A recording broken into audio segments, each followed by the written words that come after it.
Hi everyone, it's Mike, the CEO of the Useless Duck Company. Today I have a tutorial and a vlog for you.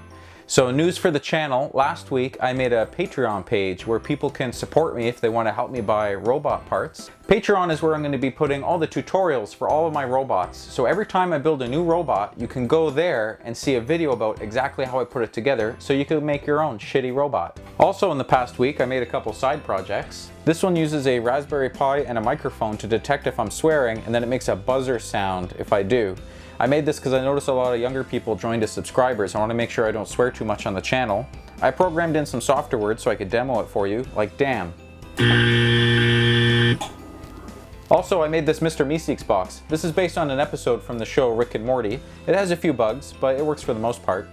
Last week I also released a Pokemon video that became really popular. It showed how I modified my phone to make the Pokeball throwing much more realistic. There were a lot of questions in the comments about if it's real or how can they do it. Now, like all the other inventions on my channel, it actually works.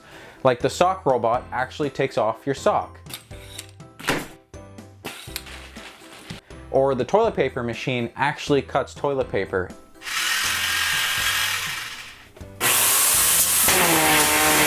So today I'm going to give you guys a tutorial on exactly how I set up my phone to work that way.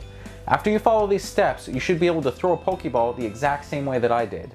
So if you remember in the video, I had my phone set up so when I shake it using the accelerometer, it would swipe up right in the middle, right where you want to throw a Pokeball.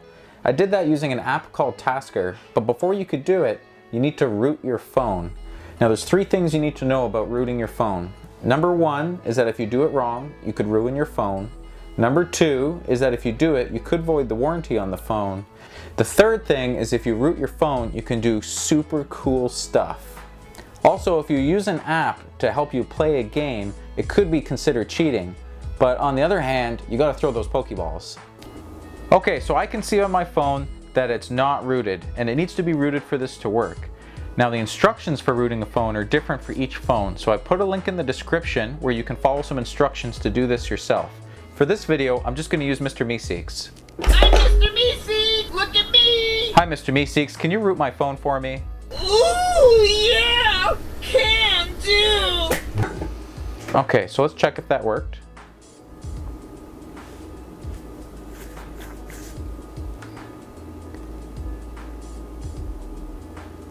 Okay, so it's rooted. So now we can move on to the next step. Okay, now that the phone is rooted, we're going to set up Tasker to swipe for us.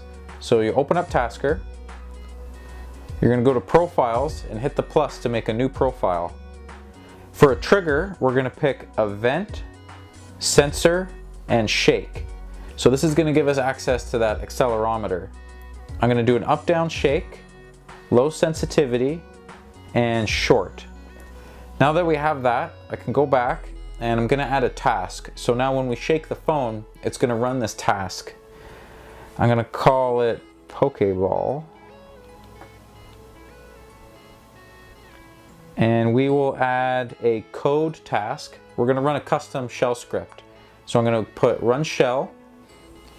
Okay, the script is going to be input, swipe, 700, 2000, 700, 1200. So this is saying do a swipe input, and these are coordinates. So from position 700, 2000, that's down here, swipe up to 700, 1200, which is up here. Oh, I typed some stuff. Now this is the most important part. It'll only work if you turn on this option, use root.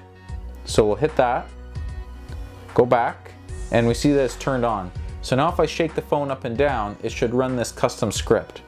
So let's test it in a drawing app. I'm going to make a new drawing. Now if I shake the phone, it should draw a line right there.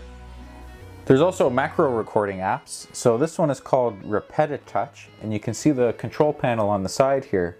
So now if I go into a drawing program and I hit record and then draw some kind of shape, stop it, we'll make a new drawing and hit play, you'll see it'll play back the action that I did. So this is another way to record something and then make sure it plays back the same way each time. Okay, I found a Pokemon in the basement. If I shake the phone, it should throw the ball.